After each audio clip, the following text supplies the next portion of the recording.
क्या सचमुच सावन में रखा गया 1 महीने का व्रत पूरे वर्ष के व्रत के समान फल दे सकता है?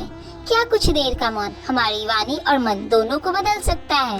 और आखिर सावन में किया गया रुद्राभिषेक इतना विशेष क्यों माना गया? हर हर महादेव। सोल वेद की ओर से आपका स्वागत है 30 डेज ऑफ सावन स्टोरीज के तीसरे दिन में।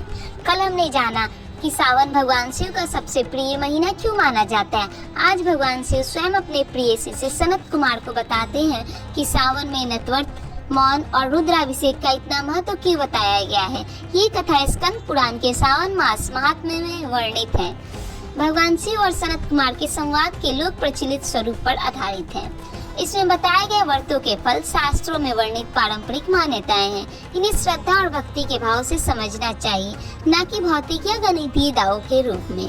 कैलाश पर्वत पर भगवान शिव विराजमान थे।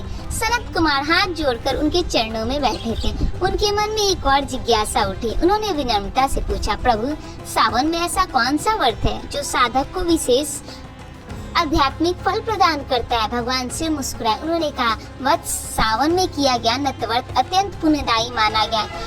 का अर्थ है दिन भर उपवास रखना और भोजन केवल सूर्यास्त के बाद करना। पर शिव जी बताते हैं कि इसके पीछे केवल भूखा रहना उद्देश्य नहीं है।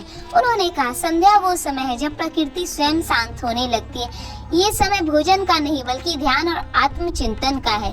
इसीलिए संध्या के समय 4 कार्यों से बचने की परंपरा बताई गई है: भोजन, निद्रा, शारीरिक संबंध और स्व अध्याय। जब सूर्य की आभा मंद हो जाए और शरीर की परछाई लगभग दोगुनी दिखने लगे, तब भोजन करना उचित माना गया है। गृहस्थों के लिए इस नियम में परंपरा अनुसार कुछ सरलता भी बताई गई है। फिर भगवान शिव कहते हैं, जो साधक सावन में श्रद्धा पूर्वक नटव्रत करता है, उसे पूरे वर्ष किए गए नटव्रत के समान पुण्य फल प्राप्त होता है। सनत कुमार ने एक और प्रश्न किया, प्रभु, क्या केवल उपवास ही पर्याप्त है? शिव जी बोले, नहीं वत्स, मौन भी एक महान साधना है।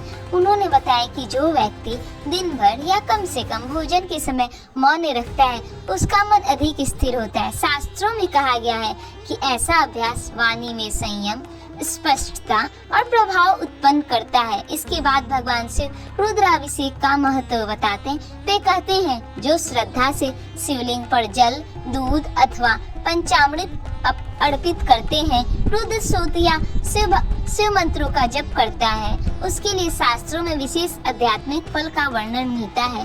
ग्रंथों में इसे अक्षय फल कहा गया, अर्थात ऐसा आध्यात्मिक पुण्य जो साधक की साधना में निरंतर सहायक माना गया है।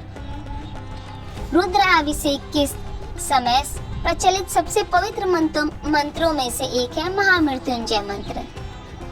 ओम त्र्यंबकं यजामहे सुगंधिं पुष्टिवर्धनम् उर्वारुकमेव बन्धनान् मृत्योर्मोक्षया अमृतात्।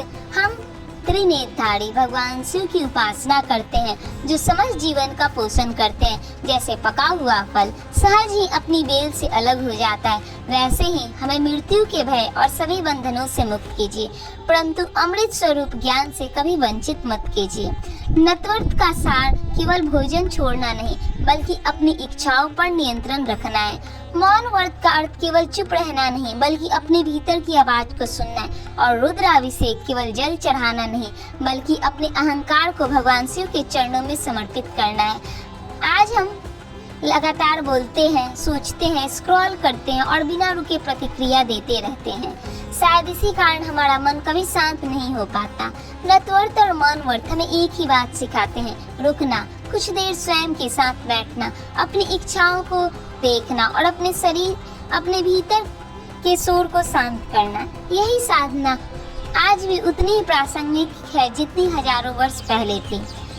यदि पूरा नटव्रत संभव ना हो तो एक समय सात्विक भोजन करें, भगवान शिव को जल अर्पित करें, कम से कम 11 बार महामृत्युंजय मंत्र या ओम नमः शिवाय का जाप करें और आज कुछ समय मौन अवश्य बिताएं।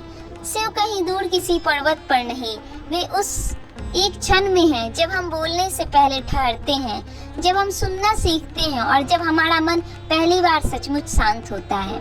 अगर आप रुद्राभिषेक की शास्त्र सम्मत विधि, आवश्यक मंत्र और पूजन सामग्री के सही क्रम को विस्तार से समझना चाहते हैं तो सोलवेद पर इसके लिए विस्तृत पूजन मार्गदर्शिका उपलब्ध है, ताकि आपकी पूजा केवल परंपरा ना रहे बल्कि समझ, श्रद्धा और सही विधि के साथ एक दिव्य अनुभव बन सके। कल सुनिए सुगंधा था एक ऐसी स्त्री की कहानी जिसके पास धन नहीं था, पर जिसकी श्रद्धा इतनी गहरी थी कि भगवान शिव स्वयं उसकी भक्ति से प्रसन्न हो गए। सोलवेद को लाइक, सब्सक्राइब करना बिल्कुल ना भूलें।